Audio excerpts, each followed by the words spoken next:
하겠습니다. 요한복음 11장 36절에서 44절까지 말씀 우리가 한 절 한 절씩 교독으로 공독하도록 하겠습니다. 요한복음 11장 36절에서 44절까지 말씀입니다. 이에 유대인들이 말하되 보라 그를 얼마나 사랑하셨는가 하며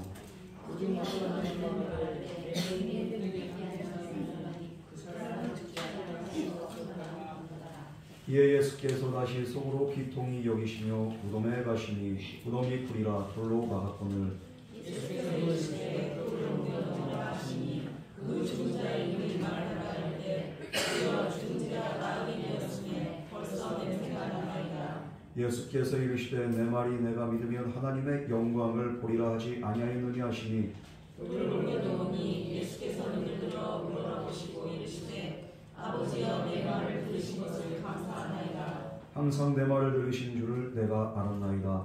그러나 이 말씀만 없는 것은 돌로서 무리를 위함이니 곧 아버지께서 나를 보내신 것을 그들로 믿게 하려 함이니이다. 이 말씀을 하시고 큰 소리로 나사로야 나오라 부르시니 우리 44절 함께 봉독하겠습니다. 시작. 죽은 자가 수족을 배로 동체로 나오는데 그 얼굴은 수건에 쌓였더라. 예수께서 이르시되 풀어모아 다니게 하라 하시니라. 아멘. 우리 시간 같이 기도하겠습니다. 사랑과 은혜 하나님 아버지, 오늘도 주님의 말씀 안에서 부활과 생명의 소망의 신앙으로 우리가 거듭나게 하여 주시옵소서.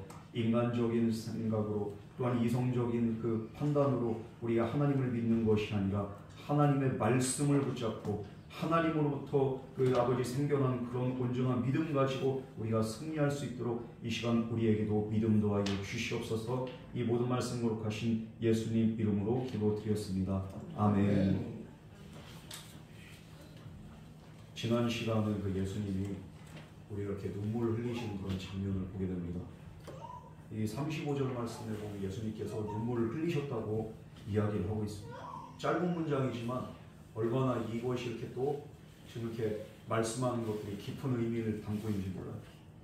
예수님이 왜 눈물을 흘리셨을까요? 성경에 보면 예수님이 우셨다는 말이 3번이 기록이 되어 있는데 예수님이 웃으셨다는 말은 그 기록이 안 된 것 같은데 특별하게 우셨다는 말씀을 이렇게 3번이나 기록이 되어 있습니다. 그럼 왜 예수님이 우셨을까요? 사랑하는 나사로가 죽었기 때문입니다. 예수께서 눈물을 흘리시더라. 그리고 또 울고 있는 마르다와 마리아를 보니까 마음이 너무 아픈 거예요. 불쌍한 거예요. 그래가지고 예수님이 진짜 간이 끊어지는 그런 아픔, 그 연민과 그 긍휼을 가지고서 예수님은 그들을 바라보셨고 눈물을 흘리셨다는 겁니다. 우리도 마찬가지로 내가 사랑하는 가족이 아프거나 내 사랑하는 그 가족을 잃게 될 때 우리는 눈물을 흘리게 됩니다. 또 가족이 아픔에 우리는 깊이 공감하게 됩니다.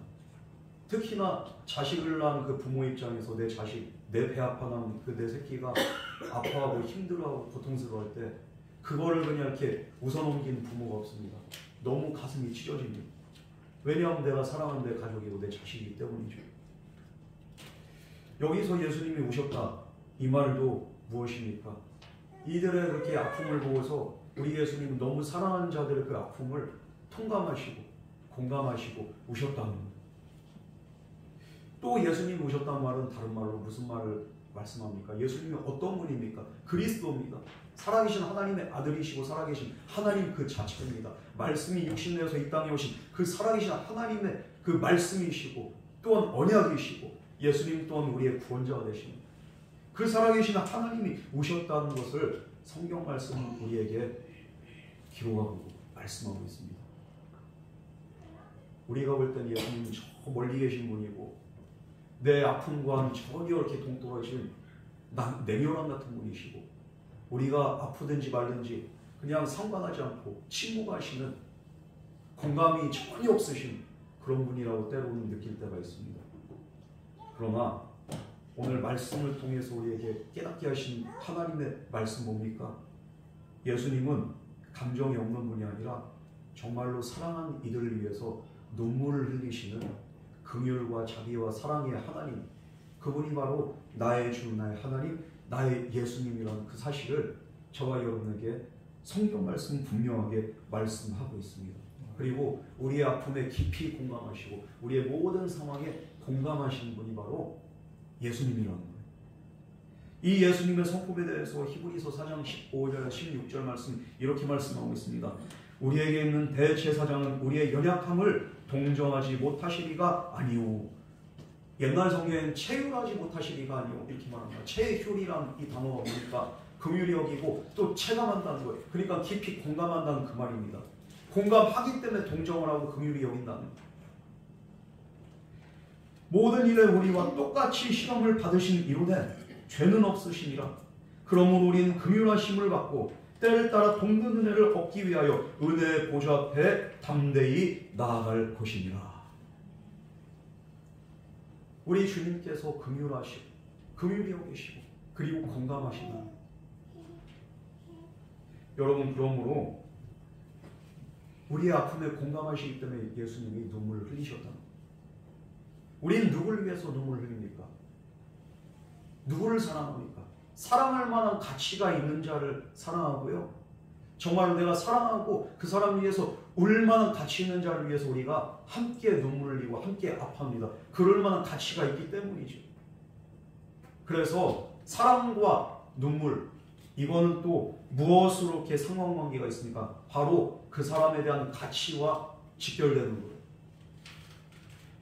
우리가 사랑할 만한 가치가 없는 사람을 위해서 우리가 눈물을 흘리고 아파하지 않습니다. 사랑할 만한 가치가 있는 자를 위해서 우리는 아파하고 눈물을 흘리는 거예요. 이 말을 통해서 우리가 또 깨닫는 거 뭡니까? 나사로가 죽었는데 눈물을 흘리셨어요. 그만큼 예수님에게는 나사로가 가치 있는 존재였단 말입니다. 이 말을 또 우리에게로 확대해서 만나면 무엇입니까? 저와 여러분은 우리 주님께서 우리를 위해서 눈물을 흘리실 만큼 가치 있는 존재이고 사랑받을 만한 존재임을 우리는 믿어야 될 줄 믿습니다. 나는 아무것도 아닌 게 아닙니다. 주님이 나를 위해서 우시고 나와 공감하시고 나를 위해서 또 나를 너무 사랑하셔서 십자가에 달려 죽으실 만큼 저와 여러분은 가치 있는 존재인 줄 믿으시기 바랍니다. 찬양도 이런 찬양에서 당신은 사랑받기 위해 태어난 사람. 왜 우리가 어떻게 태어났다고? 사랑받기 위해 태어났다는. 주님이 나를 사랑하시고 나를 너무 사랑하셔가지고 나를 그 대신해서 모든 죄를 짊어지시고 십자가에 죽으시고 그리고 또 나의 모든 것을 하신 주님께서 나를 위해서 눈물까지 흘리실 만큼 우리는 사랑받는 존재이고 주님이 그만큼 우리를 사랑하시는 그런 존재임을 믿는 저와 여러분 되기를 주님의 이름으로 축원합니다. 이 사실 깨닫는 사람은 자살하지 않아요. 내가 무가치하고 나는 살 존재가 안 되고 나는 정말 아무짝에도 쓸모가 없다고 생각하는 사람들이 자살하고 그냥 인생을 스스로 그냥 포기합니다. 그러나 주님이 나를 이렇게 사랑하시고 난 이렇게 사랑받는 존재이고 난 이렇게 가치 있는 존재임을 깨닫는 자는 절대 자살하지 않아. 왜? 그 사랑을 알기 때문이죠. 여러분, 정말로 나는 어떤 존재입니까? 주님이 나를 위해서 눈물을 흘리실 만큼 가치 있는 존재. 여러분이 사실을 깨닫고 정말로 내 자신을 그냥 폄하하지 마시고 나를 그냥 이렇게 나의 가치를 깎아먹지 마시고 스스로 하나님 앞에 내가 이런 존재예요. 예수님이 정말로 나를 피로 값주고 사신 나는 속량받은 너무도 소중한 존재임을 깨달으시면서 날마다 믿음으로 살아갈 수 있는 저와 여러분 되기를 주님의 이름으로 축원합니다. 이렇게 주님의 눈물을 흘리신 것을 볼 때 유대인들은 그런데 두 가지 반응을 보이십니다.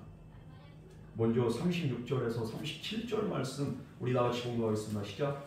유대인들이 말하되 보라 그들은 사랑하시는가 하며 그중 어떤 이는 말하되 내게 눈물들이 하는 사람이 그 사람을 죽지 않게 할 수 없었어야 하더라.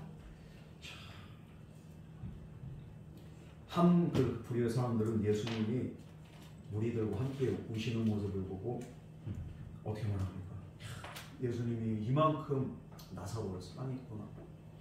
나사로는 그만큼 예수님께 사랑받은 존재였구나. 사람들이 놀라면서 감탄을 합니다. 이제까지 예수님에 대한 그 인식이 어떻습니까? 진짜 할 말 다 하고 아닌 건 아니고 기분 건 기고 불의에 대해서 그냥 이렇게 또 분노할 줄 아십니다. 그런데 그런 예수님 정말로 남자답고 어떻게 보면 정말로 냉정해 보이는 예수님이 눈물도 흘릴 줄 아는, 그리고 또 사랑하는 사람을 위해서 이렇게까지 마음 아파한 그런 인간적인 모습을 본 사람들이 깜짝 놀란, 예수님 우리를 너무도 사랑하시고, 우리가 아프면 예수님도 아파하시고, 그리고 우리가 슬퍼하면 우리 주님도 눈물을 흘리신 만큼 우리의 모든 상황에 공감하시고 함께 오시는 분, 그분이 바로 우리 예수님인 줄 믿으시기 바랍니다. 그런데 다른 한 부류의 사람들은 뭐라고 말합니까? 어떤 이는 말하는데 맹인의 눈을 뜨게 합니다. 이들도 알아요. 예수님에 대한 소문을 들었습니다. 맹인이 눈을 떴다는 소문을 들어서 놀라운 소식이죠. 이건 사실이었습니다. 그런데 이렇게까지 능력 있는 사람이 죽을 병 못 고치는구나. 아이고, 능력 있으면 뭐야? 죽을 병 못 고치는. 그러면서 또 한편으로는 또 조롱합니다. 이처럼 나사로의 죽음을 두고 예수님에 대한 그 주위 사람들의 반응이 이렇게 두 부류로 갈라지게 됩니다. 이 말을 들은 예수님은 어떤 감정을 느끼셨을까요? 비통함을 느끼고, 그러면서 나사로의 무덤으로 이동을 하시게 됩니다. 38절 말씀 우리 다 같이 공부하겠습니다. 시작. 예수께서 다시 속으로 비통을 여기시며 무덤에 가시니 무덤이 굴려 돌로 막았거늘. 예수님 비통해 하시면서 나사로의 무덤으로 가십니다. 이 당시 이스라엘 무덤은 그 자연 그렇게 동굴이나 아니면은 그냥 이렇게 커다란 암석을 파내요. 그리고 그 안에 비어있는 공간에 선반 같은 것도 이렇게 올려놓고 그 위에 시신을 안치합니다. 그리고서 그 동굴 입구를 커다란 돌로 막아놓습니다. 지금 돌로 막아놨다는 건 뭡니까? 이미 장례가 끝났다는 얘기예요. 그러면서 지금 애도 기능하는 사람들이 보내고 있습니다. 지금 예수님이 비통히 여기셨다는 말은 그러면은 무엇을 위해서 비통하셨습니까? 나사로의 죽음이 슬퍼서 비통하신 게 아니라, 사람들의 반응이 이렇게 비통한 게 아니라, 정말 여러 가지 반응이 있지만 내가 사랑하는 이 나사로를 죽게 만든 이 죽음의 권세에 대해서, 사망 권세에 대해서 근본적인 비통함, 분노를 느끼셨다는 것. 이 질병과 고통과 저주의 정면으로 우리 예수님은 정말로 분통을 터뜨리시고 나사로의 무덤으로 가신 겁니다. 우린 가끔 누구한테 분통을 터뜨립니까? 나를 열받게 하는 사람들한테 분통을 터뜨려요. 그죠? 저도 목회하면서 이런저런 사람들 얘기 많이 들어보고 또 만나보기도 하고 별의별 사람한테 분통이 터질 때가 있어. 그런데 사실은 누구한테 분통을 터뜨려야 됩니까? 내가 믿음이 있는 사람이라고 자부하지만, 목회자라고 자부하지만, 실상 때로는 그냥 이렇게 환경 때문에, 상황 때문에, 사람 때문에 분통이 터질 때가 있어요. 그런데 그 이면에 그 사람을 통해서, 환경을 통해서 내 마음을 그냥 이렇게 악한 영향을 끼치는 그 이면에 그렇게 어둠의 권세가 있다는 거예요. 이 사람이 문제가 아니라 이 사람 통해가지고 마귀 새끼가 역사하는 거예요.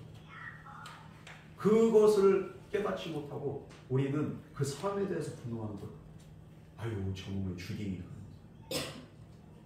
마귀가 그냥 그 사람 입을 통해가지고 우리를 그냥 시험들게 하는 거예요.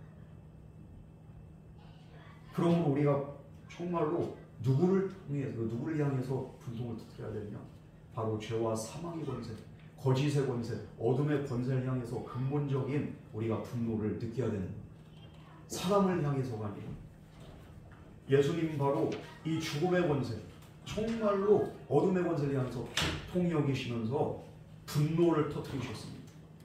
우리도 각종 악한 세력을 비통하게 여기고 예수님의 이름으로 담대하게 맞서야 될 줄 믿습니다. 그런데 우리는 어떻습니까? 아이고, 귀신이 무섭고 그냥 좀 이렇게 그 허무한 꿈을 꾸면 무서워. 분노를 해야 돼. 그 어둠의 권세들을 향해서. 무서워하는 게 아니에요. 우리가 좀만 그냥 이렇게 몸이 불편하고 이렇게 크게 또 의사 진단을 받으면 우리는 막 두려움을 느낍니다. 우리는 그 질병의 권세를 향해서 분노를 느끼고 비통해야지 우리가 두려워해서는 안 됩니다. 두려워하면 그거에 어둠에 잡아먹히는 거예요. 예수님은 이 사망 권세에 대해서 분노하시면서 무덤 앞으로 가셨습니다. 왜요? 그 사망 권세와 싸워서 이기기 위해서입니다. 39절 말씀 우리 다 같이 공동하겠습니다. 시작. 그 죽은 자의 눈이 말다가 이르되 주여 죽은 지가 나흘이 되었으니 벌써 냄새가 나나이다. 자, 예수님이 먼저 무덤 앞에 딱 가신 다음에 어떤 일이 일어납니까? 무엇을 말씀하십니까? 바로 돌을 옮겨 놓으라 말씀하십니다. 여기서 우리 예수님이 하신 일과 사람이 한 일이 다른 것을 우리가 보게 됩니다. 예수님이 직접 돌을 옮기지 않으셨어요. 능력이 없어서가 아니에요. 초자연적인 능력으로 돌을 굴릴 수 있죠. 그러나 사람들 보고 돌을 옮기라고 합니다. 사람이 해야 될 일은 돌을 옮기는 거고, 예수님이 해야 될 일은 그 옮겨진 무덤 앞에서 그 사망 권세를 향해서 이렇게 선포하는 거예요. 나사로야, 나오너라. 우리는 하나님이 기적을 행하기를 너무도 원합니다. 하나님의 영광 보기를 너무도 원합니다. 그러나 우리 앞에 있는 장애물 제거하려고 하지 않습니다. 신앙생활의 그 장애물, 기도생활의 장애물, 이거 제거 안 하면서 하나님 영광 보여주세요 이렇게 말합니다. 이 장애물을 제거해야지 내가 기도가 되는 거고, 이 장애물이 여러 가지가 있죠. 때로는 우리의 발목을 잡는 장애물이 뭐가 있습니까? 내 가족이 될 수 있고, 내 자녀들이 될 수 있고, 때로는 환경적인 어려운 문제가 될 수도 있습니다. 이 장애물을 놓고서 그냥 뭐라고 하면 이래서 안 되고 저래서 안 되고 왜 그러습니까? 그런다 예수님 뭐라고 말씀하십니까? 야, 걸거치는 거 저 돌 굴려버려. 치우라는 거예요. 그럴 때 예수님이 일하시는 거예요. 아무것도 안 하고 그냥 기도만 한다고 되는 게 아니에요. 하나님이 우리에게 머리를 주셨으니까 생각하라고, 그리고 실행하라고. 그래서 우리에게 머리를 줬어요. 머리는 폼으로 있는 게 아닙니다. 그런데 우리는 어떻게 합니까? 믿음 다 된다고 하면서 그냥 이렇게 주여 그냥 이렇게 기도만 하고 하죠. 기도만 한다고 되면 얼마나 좋습니까?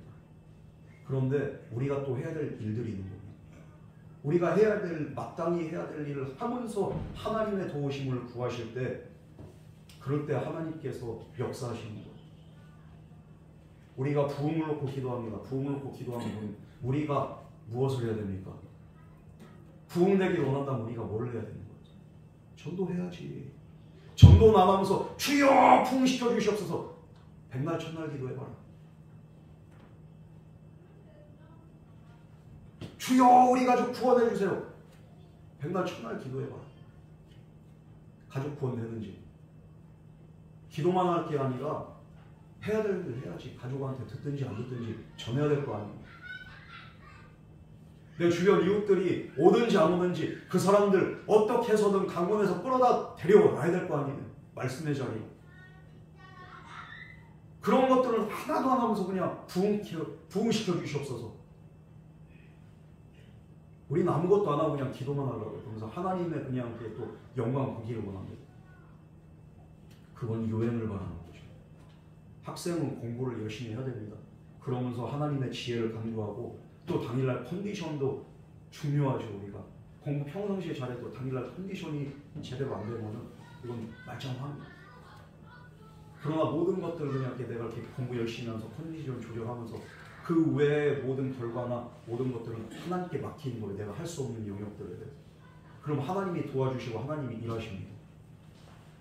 여러분, 그러므로 우리는 마땅히 해야 될 일들을 하지 않고서 그냥 유행만 바라는 그런 성도가 아니라, 내가 해야 될 일들을 분명히 깨닫고서 하나님 뜻 안에서 믿음으로 살아갈 수 있는 저와 여러분 되기를 주님으로 축원합니다.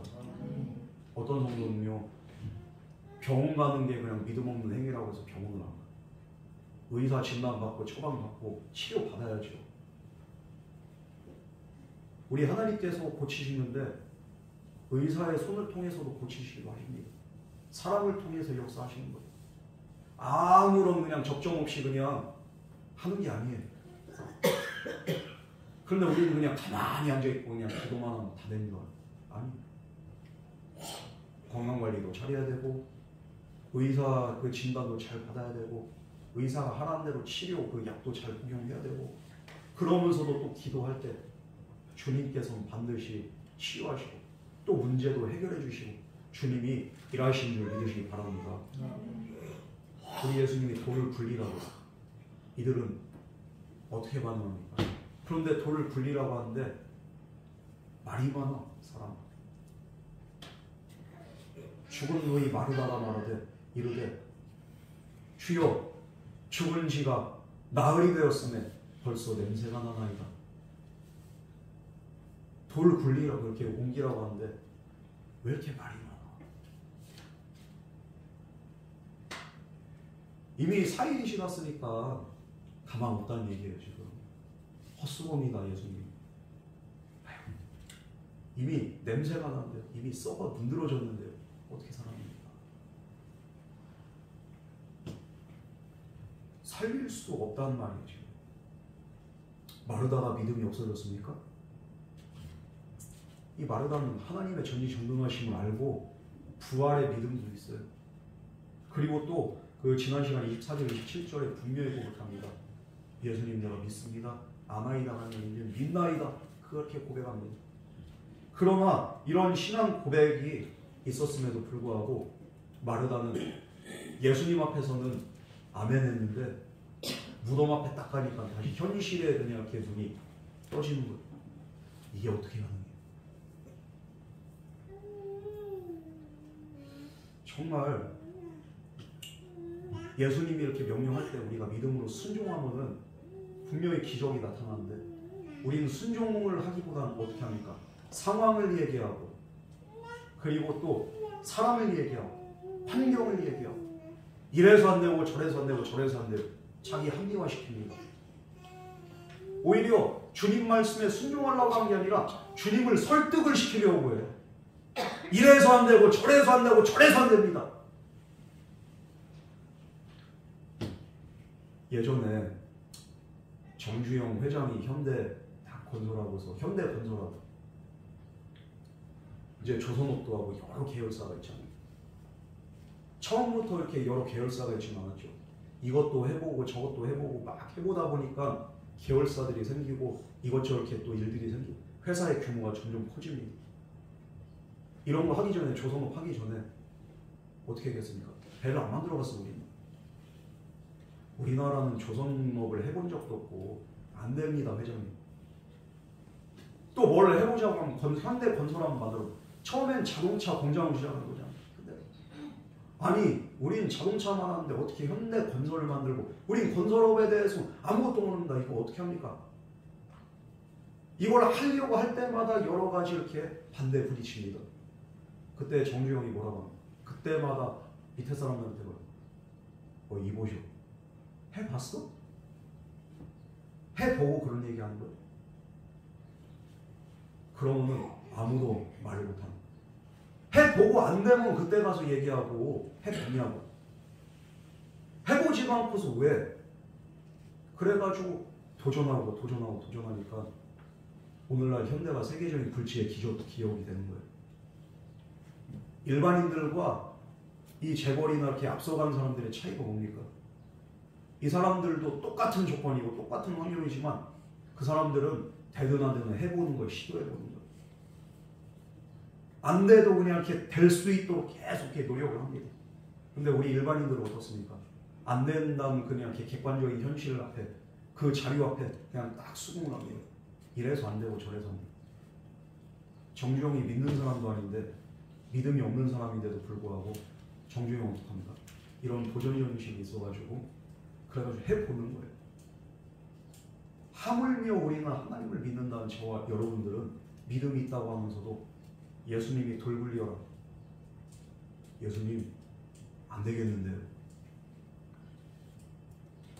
오늘 우리 예수님도 마찬가지로 말씀하시고 야 해보고서 얘기해. 내 말을 믿는다. 그리고 내가 분명히 말했잖아. 근데 왜 순종을 하나?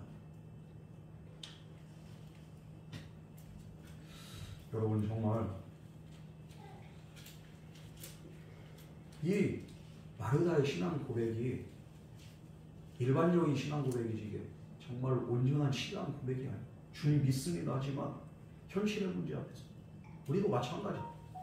예배 자리에 나오고 기도도 하고 주님 믿습니다 하지만 정말로 정작 문제 앞에 딱 직면하게 되면 우리의 신앙이 현실적으로 바뀌게 됩니다. 우리가 현실적인 믿음으로 현실의 문제 앞에 그냥 다시 돌아갑니다. 문제 없을 때는 그냥 이렇게 막 믿음이 충만하다고 내가 해결할 수 없는 문제 앞에 딱 직면하게 되면 다시 현실로 돌아가. 마르단 무덤 앞에 딱 가다 보니까 현실로 다시 돌아가려고. 이 현실로 다시 돌아가려고 하는 마르단을 향해서 우리 예수님이 뭐라고 말씀하십니까? 40절 말씀 우리 다 같이 공독하겠습니다. 시작.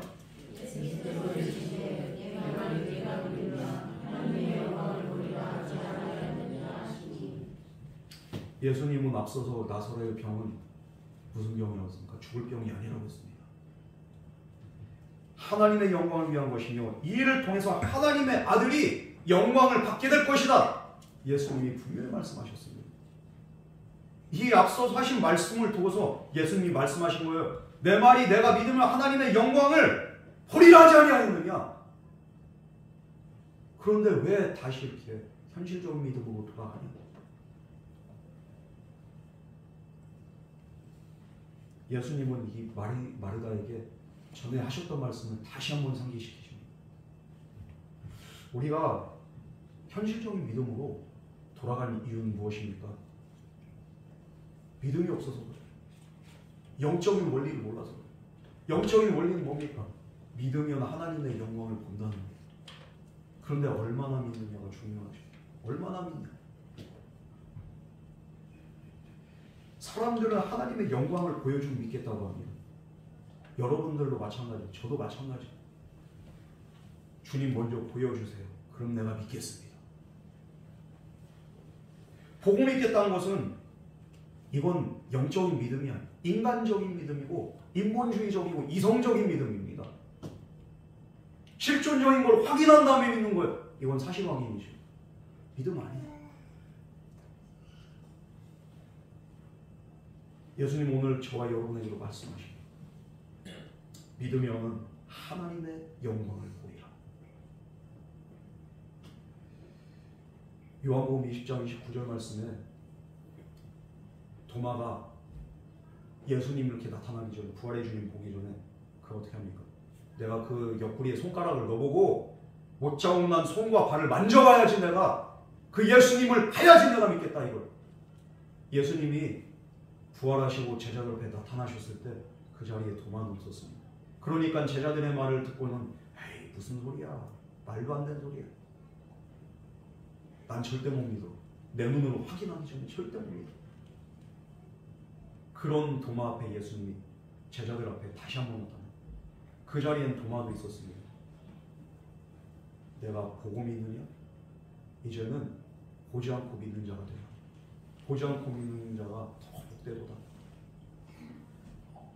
그러면서 못 자국 나는 손과 발을 내미시고 옆구리를 만져보라고 하시고, 자, 확인해봐라. 이제는 보지 않고 믿는 자가 되라.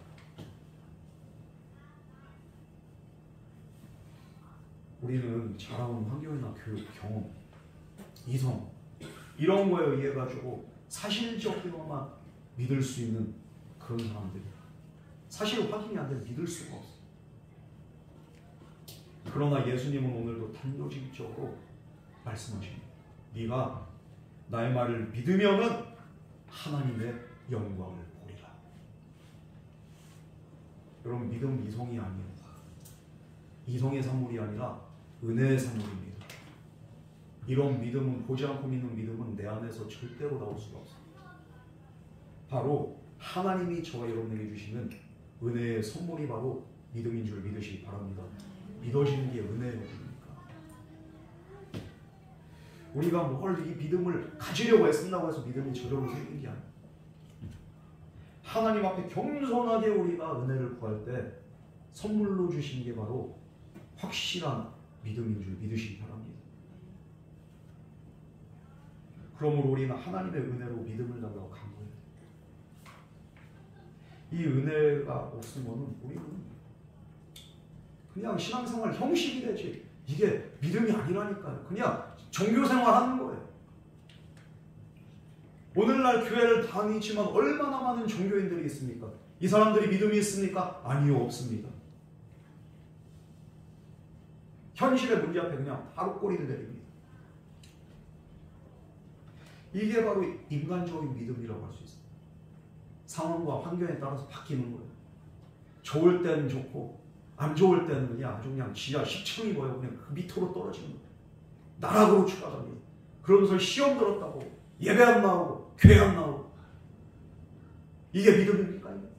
인간적인 믿음이에요. 이 인간적인 믿음은 어떻습니까? 본인만 그냥 시험 드는 게 아니에요. 상대방도 시험 들게 하고 상대방도 상처받게 만듭니다. 본인만 시험 들면 되는데 그 그냥 안 좋은 것들 상대방한테도 그냥 쓰레기를 쏟아놔. 그러면서 이래서 안 좋고 저래서 안 좋고 우리 교회는 어쩌고 그냥 누구는 어떻고 본인만 시험 들고 상처받는 게 아니라 다른 사람들까지도 그냥 아주 그냥 지옥 밑바닥 그냥 끌어당기는 인간적인 믿음이 바로 이래요. 그러면서 믿음이 있다고 그래요. 나는 기도도 하고 나는 헌신도 하고 그거는 본인 믿음이에요. 그냥 그 믿음은 상대방을 판단하는 그냥 잣대와 기준이 되기도 합니다. 그러나 하나님으로부터 말미암은 믿음은 어떻습니까? 언제나 겸손하고 은혜롭고 덕을 세웁니다. 문제 앞에서도 요지부동이 없어요. 진짜 그냥 이렇게 딱 견고하게 더욱더 말씀 위에 견실하게 뿌리를 내립니다. 사람을 보고 실망하지 않습니다. 그럼에도 불구하고 살아계신 하나님을 바라보고 믿음의 눈을 들어서 주님 앞으로 나아가는 게 그게 바로 하나님으로부터 말미암은 온전한 믿음이라. 지금 마르다는 인간적인 믿음으로 처음엔 아멘했다가 무덤 앞에서 또 아니라는 여러분 정말로 하나님의 은혜의 선물인 믿음, 이 온전한 믿음. 이것은 내가 겸손하게 하나님 말씀을 받아들이고 내가 그 믿음 앞에서 그 은혜 앞에서 아멘할 때 하나님이 저와 여러분에게 주시는 은혜의 선물이라는 사실을 깨달으면서 언제나 이 은혜를 간구하고 믿음을 간구하면서 주님 앞에 나갈 수 있는 저와 여러분 되기를 주님의 이름으로 축원합니다. 우리 주님께서 말씀하는 거예요. 또 마르다가 믿음이 떨어지려고 하니까 내가 분명히 말하지 않았느냐? 내가 믿으면 하나님의 영광을 보리라 내가 말하지 않았느냐? 왜 또 그것을 그새 잊어버렸느냐? 왜 또 의심하느냐? 믿어라. 이 주님의 말씀을 들은 마르다 다시 한번 믿음으로 충만해집니다. 그리고 망설임 없이 즉각적으로 무덤을 가로막던 돌을 옮겨놓습니다. 우리 41절 말씀 우리 다 같이 공부하겠습니다. 시작.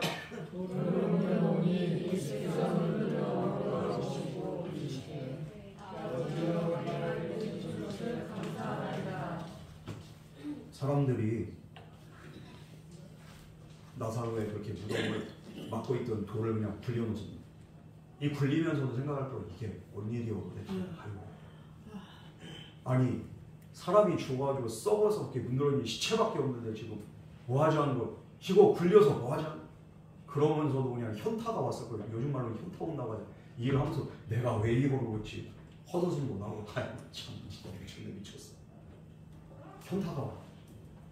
그러면서도 또 하라니까 해. 마르다는 물론 이렇게 믿음이 있었지만 마르다의 요청으로 무덤 아유 이 쇠바지에 그 무덤 막아놨다면 또 걸려. 아유 몰라. 그렇게 해서 겨우 옮겨놨더니 예수님이 무엇을 하십니까? 기도를 하십니다. 이르시되 아버지여 내 말을 들으신 것을 감사하나이다. 하나님을 향해서 중보기도 하신 거죠. 예수님. 우리는 하나님의 영광과 기적을 경험하기 위해서 먼저는 어떻게 해야 됩니까? 순종해야 되고 그 다음에는 믿음의 기도가 또 수반돼야 됩니다. 순종은 뭡니까? 돌을 굴리는 것. 해야 될 일을 마땅히 하면서 내가 기도할 때 하나님께서 반드시 역사하신다. 이게 바로 믿음의 법칙입니다. 주님이 기도하시고 그런데 예수님의 기도의 내용은 뭡니까? 바로 감사한다. 하나님께 감사 기도를 드립니다. 우린 기도할 때 어떻게 기도합니까? 응답 받을 줄 믿고서 확신적인 믿음으로 감사하고 나갑니까? 아니면 그냥 이게 주님 들어주셔도 그만 안 들어주셔도 그만 어쨌든 간에 그런데 들어주시면 더 감사하고요. 안 들어주셔도 뭐 할 수 없고요. 기도가 이렇습니까? 우리 예수님은 뭡니까? 아버지여 내 말을 들으신 것을 감사합니다. 지금 아직 나사로가 안 일어났어요. 그런데 이미 들었다고 믿음으로 확신합니다. 그러면서 감사 기도를 하나님께 올려드립니다. 우리는 하나님의 기적을 경험하기 위해서 먼저 어떤 기도가 돼야 됩니까? 먼저 믿음으로 순종하고, 그러면서 기도할 때 확신적인 믿음 안에서 감사로 나아갈 때 하나님이 일하신다. 이런 그 감사 기도에 대해서 빌립보서 4장 6절에서 7절 말씀 우리가 너무 잘 알죠. 아무것도 염려하지 말고 오직 모든 일에 기도와 간구로 너희 구할 것을 감사함으로 하나님께 아뢰라. 너희 모든 구한 것을 기도와 간구로 감사함으로 하나님께 아뢰라. 지금 이 말씀대로 예수님은 감사함으로 기도와 간구로 하나님께 아뢰고 있잖아요. 지금 아버지여 내 기도를 들으신 것을 감사하나이다. 이미 아직 안 일어났지만 이미 응답받은 것처럼 미래 선포적인 내용으로 기도하고서 나아가는 거예요. 감사합니다 아버지. 그럴 때 기적이 일어나는 거예요. 여러분 그냥 주님 앞에 나올 때 우리가 내 모든 수고하고 무거운 짐들 주님 앞에 다 풀어놓잖아요. 풀어놨으면은 주님께 맡겼으면은 이거 나갈 때 갖고 나가지 마세요. 감사함으로 나갈 수 있는 저와 여러분에게 주님을 축원합니다. 응답의 확신 가지고서 기쁨으로 나가세요. 왜 또 여기서 이렇게 지금 다 풀어놨던 것들 교회 나갈 땐 또 하나하나 다 끄집어가지고 또 보따리에 또 싸질러지고서 또 아이고 이러면서 나가요. 우리 예수님처럼 감사함으로 기도하시고 믿음의 확신 가지고 응답의 확신 가지고 우리가 응답 받은 것처럼 그렇게 믿고 살아갈 수 있는 저와 여러분에게를 주님으로 축복합니다. 세브란스 병원에는 이희대 박사님이 있어요. 암센터 연구소 이렇게 그 소장입니다. 그런데 암센터 소장님은 암에 안 걸릴 것 같잖아요. 이 양반도 암에 걸렸어. 대장암 3기를 판정을 받았습니다. 대장암 3기면은 진짜 이게 치료받기가 너무 힘들어. 이것 때문에 수술만 5번 받았어요. 그리고 이것 때문에 간하고 골수까지도 그리고 골반까지도 이게 암이 전이가 돼가지고요. 방사선 치료만 4번을 받고 항암 치료만 3번을 받았어요. 그러니까 얼마나 힘들어요 이게. 그런데 의사들은 살 날이 얼마 안 남았다는 말만 하는 거예요. 난 진짜 살고 싶은데 얼마 못 산다는 거예요. 그때 지푸라기라도 잡는 심정으로 만난 게 바로 예수님이에요. 예수를 믿고 나니까 허구한 날 감사이야. 도대체 감사할 게 뭐가 있어. 죽겠구만. 항암 때문에 죽겠구만. 그냥 너무 힘든 거예요. 그런데 이 말씀을 듣고 신앙생활 하다 보니까 예전에는 내 입술에 원망불평이만 하는데 어느 순간부터 감사가 충만하더라. 감사가 넘치게 되니까 삶에 기쁨이 넘치고 활력소가 생기더라는 거예요. 그러면서 이제는 어떻게 합니까? 나만 기쁘고 감사한 게 아니라 이분이 이제 유방암 또 이제 이렇게 전문 그렇게 의사였는데 자기가 또 진료한 그 유방암 환자들을 이렇게 또 모아놓고서 함께 큐티하고 성경 공부하고 예배드리고 기도하는 우리가 오늘도 감사한 일들을 함께 나눠봅시다. 그런 감사의 생활을 하면서 기도하고 믿음 생활을 열심히 합니다. 의사는 그렇게 여전히 말합니다. 아이고 여전히 오래 못 산다. 그런데 4년이 지났습니다. 4년이 지났는데도 오래 못 산다고 하는데 살아있는 게 또 너무 감사한 거예요. 하나님 지금까지 날 살려주신 것도 너무 감사합니다. 언제 데려가도 이렇게 정말로 이게 이상하지 않은데 지금까지 살려주신 은혜 감사합니다. 그러면서 CT를 찍었는데 웬일이에요? 깨끗하다는 거예요. 이 감사하면서 하나님 앞에 또 이렇게 그 사람들하고 함께 이 감사와 은혜를 나누고 기도하고 내가 고쳐달라고는 안 했지만 그래도 감사한 거예요. 그랬더니만 하나님이 살려주시고 깨끗하게 낫게 하신 거예요. 여러분 우리가 염려할 시간에 오히려 하나님이 나를 사랑하심을 믿고 그 믿음의 확신 가운데 내가 고침받았다, 내가 해결받았다, 내가 정말 하나님이 나와 함께 하신다는 믿음의 확신 가지고 감사함으로 기도할 때 우리의 삶에도 놀라운 일이 일어나게 될 줄 믿습니다. 하나님의 영광 보게 될 줄 믿습니다. 우리 42절 말씀 나같이 봉독하겠습니다. 시작.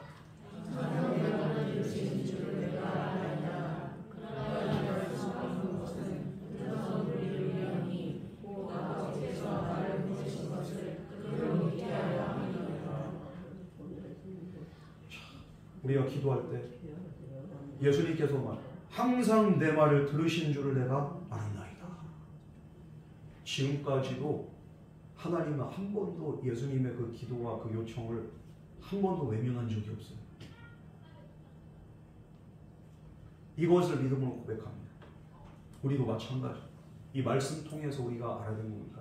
내 과거에도 지금 현재에도 미래에도 하나님은 항상 저와 여러분의 기도를 우리의 작은 신음에도 응답하시는 살아계신 하나님임을 믿을 수 있는 저와 여러분에게 주님을 축원합니다. 지금부터 영원토록 주님께서는 우리의 기도를 응답하시고 우리와 함께 하시고 우리의 삶의 모든 걸음걸음마다 주님께서 인도하실 줄 믿습니다. 그러므로 무엇보다도 이 기도의 응답을 통해서 정말로 우리가 또 기도한 게 예수님 왜 이렇게 기도합니까?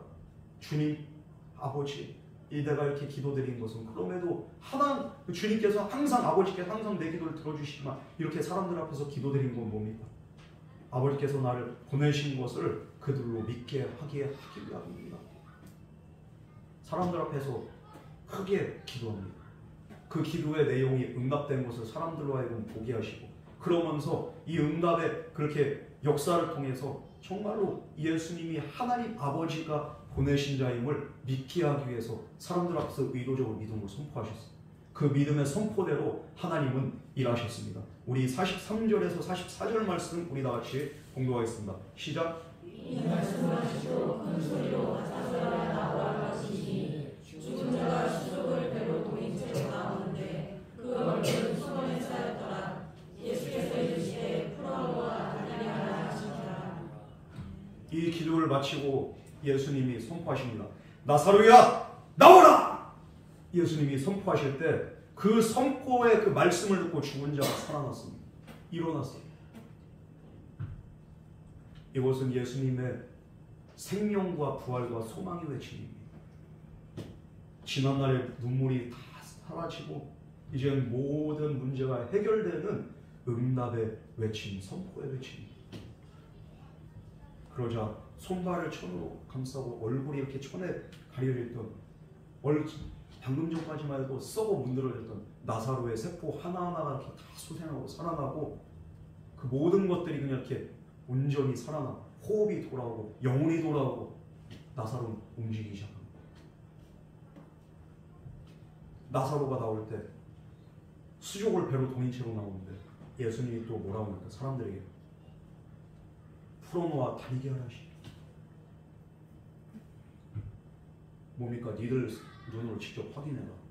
니들 손으로 만져봐. 풀어봐. 풀면서 만지고 보고 나사로의 또 숨결을 느끼고 하나님이 어떻게 역사하셨는지를 사람들로 하여금 보게 하시는 거예요. 다시 살아난 나사로. 다들 얼마나 놀랐을까요? 그리고 얼마나 기뻤을까요? 예수님께서는 정말로 이 모든 일 가운데 내가 어떤 자인지를 분명히 계시하십니다. 그리고 또 사람들로 하여금 생명의 주관자가 누구인가를 다시 한번 깨닫게 하십니다. 물론 마르다와 마리아 입장에서는 나사로가 죽을 병에 걸렸고 주변 사람들도 마찬가지. 모든 위기 상황 속에서 예수님이 급히 오지 않으시고 죽을 때까지 기다리시고 나흘이나 돼서 이렇게 여기 도착했을 때 처음에 얼마나 원망스럽고 얼마나 정말로 이들이 실망이 되고 낙심이 됐겠습니까? 그러나 우리 앞에 놓여있는 이해할 수 없는 이 모든 상황들, 이 질문들 다 뒤로하고 우리는 그럼에도 불구하고 주님의 말씀 붙잡아야 됩니다. 왜 그렇습니까?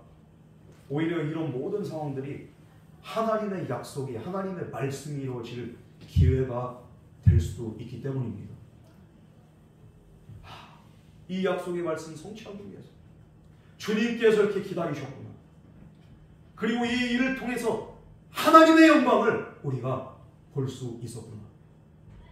우리가 믿음으로 이렇게 또 깨달을 수가 있는 거예요. 그러므로 우리는 신앙생활 가운데 의문보다도 그럼에도 불구하고 나는 믿습니다. 나는 주님을 의지합니다. 나는 주님을 신뢰합니다. 남들은 아니라고 하지만, 남들은 썩었다고 하고 냄새가 난다고 하고, 남들은 정말로 이거는 있을 수 없는 일이라고 한다 할지라도 하나님 살아계심을 나는 믿고, 하나님이 나를 사랑하심을 나는 믿고, 주님의 말씀을 나는 신뢰하기 때문에 나는 믿음으로 나갑니다. 우리가 이렇게 믿음으로 고백할 수 있다면 하나님의 영광은 반드시 우리의 삶 가운데 드러나게 될 줄 믿습니다. 여러분, 정말 믿음이 뭡니까? 보지 않고 내가 먼저 믿음의 눈으로 바라보는 거예요. 현실 너머의, 문제 너머의 그 모든 일들을 바라보는 거예요. 그게 바로 믿음이에요. 그러므로 믿음은 바라는 것들의 실상이요, 보지 못한 것들의 증거니 성경은 분명히 말씀하고 있어요.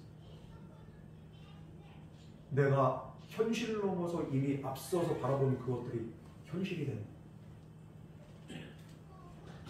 분명한 사실은 예수님은 죽은 자를 살리고 병든 자를 고치시고 우리의 모든 것들을 주관하시는 절대 주권자라는 그 사실, 성경은 분명히 말씀하고 있습니다.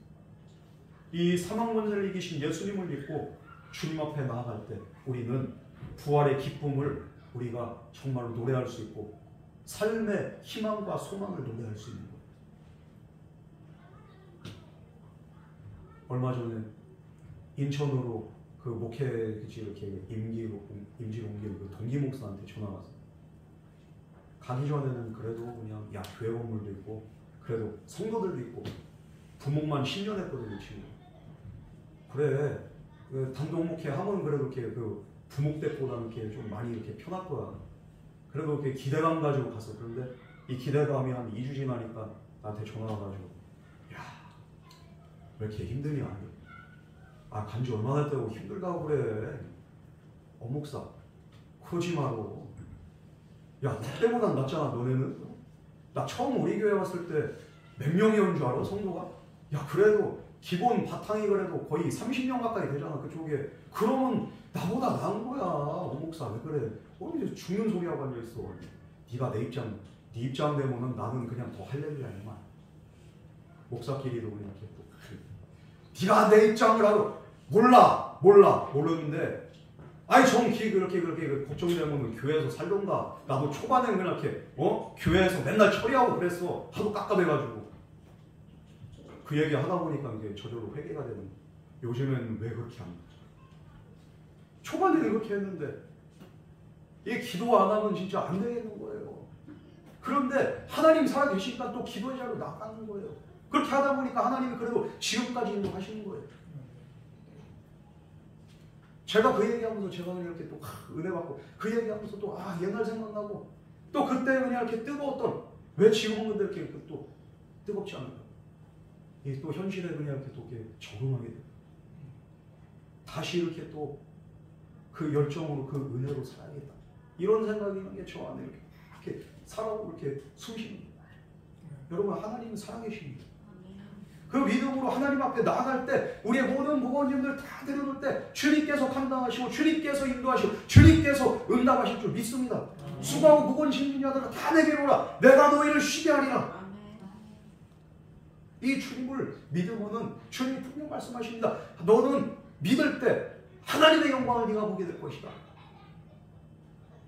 이 선포는 살아계신 하나님을 진정으로 믿게 하기 위한 하나님의, 우리 예수님의 온전한 믿음으로서의 초대입니다.